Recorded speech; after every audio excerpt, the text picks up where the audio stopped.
So in the previous video, we looked at current voltage graphs for a resistor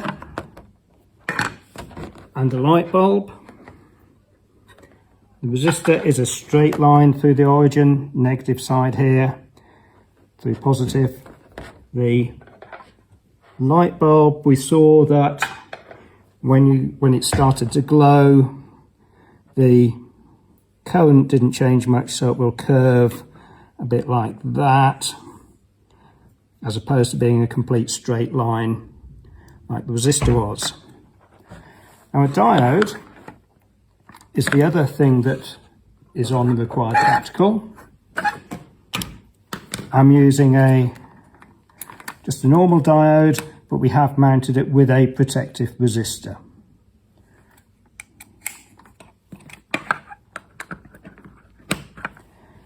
So I'm going to start off with very low current, 0.4.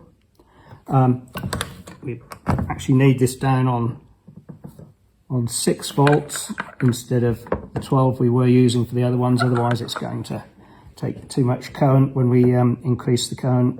So very low current, and we're getting very low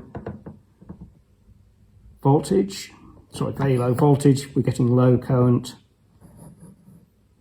Increase the current,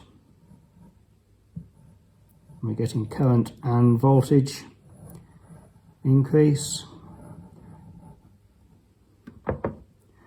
And to do this in reverse, we're going to have to, because there'll be no current flowing in reverse, we're not able to change the voltage with the potentiometer.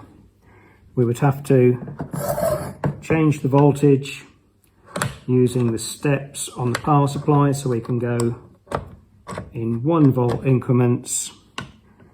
So about 0.3 volts, no current. Go to 3 volts, still no current. 4 volts, still no current.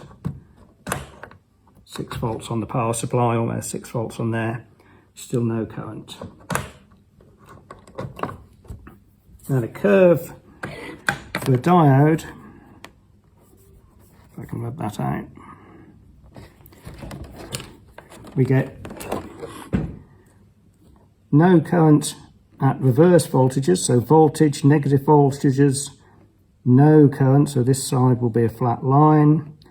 And if you want to investigate close to very small voltages, you get very little current, and then it goes up to a straight line. If I can draw a straight line standing over it like this.